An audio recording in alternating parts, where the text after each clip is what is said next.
Growing up in Goose Bay, Labrador, Seamus O'Regan owned the Happy Valley Goose Bay Lions Club speech competition the way that Kobe Bryant owns the backboard.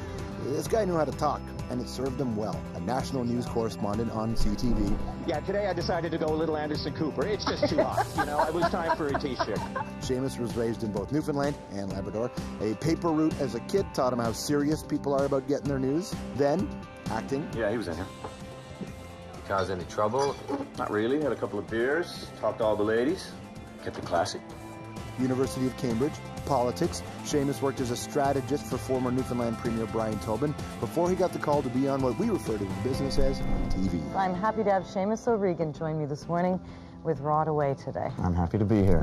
9 years as one of the hosts of Canada AM, then the move from early morning to the late nights. We covered a lot of ground in the interview. And now with the Let's Talk campaign. And that boy who could talk, Let's talk, is helping lead a much-needed conversation with the realities of mental health. Good luck to the program, my friend, Seamus O'Regan. Hey, buddy. So good to see you, man. Welcome. It's nerve-wracking being a guest. Is it? Yes. You're a good interviewer. I'm dry mouth. 9 years at Canada AM. There's a lot I want to talk to you about. I've been waiting to interview you for years. We've been talking about this for a long time, so this is great. Nice. I've been telling everybody. It's nice, eh? And you people. A lot of people don't know this. Seamus works this thing called CTV. You probably haven't heard of it, but it's a little fledgling network. Yeah, mostly stuff online, but it's nothing, you know. But no, Bell Let's Talk Day is amazing, and Claire has been a part of the program. We've talked about it a lot. It's an issue that's important to us here. What's your connection to this? How did you get in on this? They asked me to do it, and I think, you know yourself, all the guests that you have over the course of years, the guests that really resonated the most with me emotionally were people that were facing mental illnesses. Mm-hmm. And I think it's because so many of them repress it, and so many of them feel shame, and that is so wrong. Right. Well, listen, you know, growing up in Toronto, being down the road from CAMH for years, and I remember the shift in conversation. You know, for certain families, and it might even be your mom would threaten to send you to 99 Queen. Like, it used to be that place. Yeah. Then it was called the Looney Bin, then it was called the Asylum, and it was always, but bit by bit, the conversation around is changing now. It's so true. I mean, the Waterford Hospital in St. John's, where I grew up, well, not in the hospital, but in St. John's, I mean, we called it the mental. Right, and this is what I'm saying. So we are part of this, and in our generation, we've watched that change. Now I think CAMH and Waterford and what we do, this is what Canada should be defined by. We should, in the way that people talk about the Mayo Clinic for certain things, we should be Canada, the leaders in terms of how we approach mental health issues.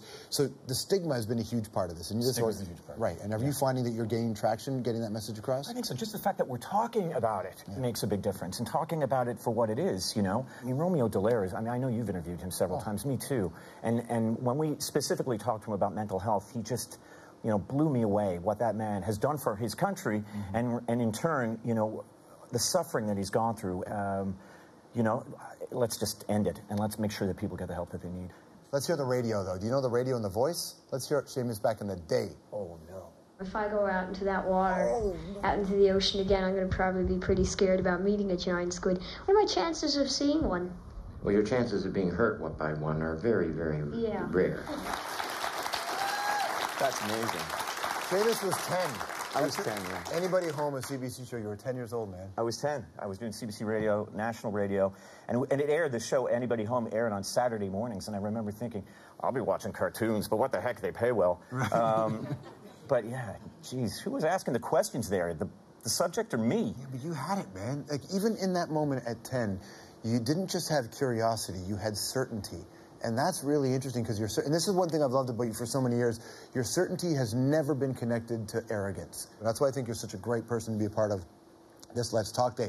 The big question I've got to come here more often. Well, listen, it's true. Jeez, you're going to make me weep. But what I need to know is, how is it possible that there's a flippin' noof in this business that doesn't work at CBC?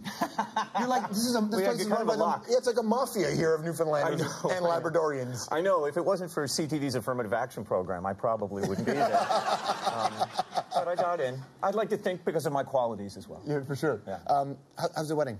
The wedding was great. Yeah, we got married 2.5 years ago. My husband now and I, Steve, and we had, 300 people. It was crazy. We had a really nice little wedding. with just our families in a place called Port Rexton in Newfoundland. And then the weekend afterwards, it was a 300-person extravaganza. There was a tidal wave, isn't there always? Yeah, it happens. It happens. If you were 12 years old, could you have ever imagined? We're very private people, so, I mean, regardless of whether I was marrying a man or a woman, doesn't matter. It would have been a private wedding. But we made a very conscious decision to give it some publicity because we thought, you know, there could be some 14 or 15-year-old out there or 16-year-old and their parents, you know, to let them know, hey, it's all great. Did you ever worry about the reaction? No. No? No. It really wasn't... I mean, we weren't political about it at all, only because we didn't have to be. I mean, I think that the greatest statement that we could make in just how we went about it was do exactly what we wanted to do, and frighten everybody by the normality of it. Do you want to time travel again with Seamus? Let's go back. Watch this. Oh. Ladies and gentlemen, Dr. Ruth Westheimer.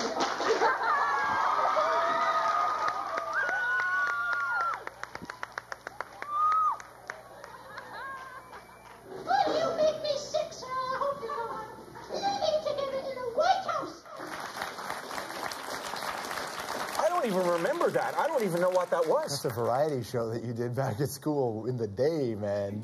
You're good. Not even Mom has that, so I know Mom's not behind it. No, your mom's not behind that. No. You should have seen how hard it was to get to that piece of clip shipped to this place. In fact, I didn't even have it while the interview started. We were waiting for it to get delivered. Thanks for coming in. Thank you. Always a pleasure, buddy. Seamus, now Let's Talk Day.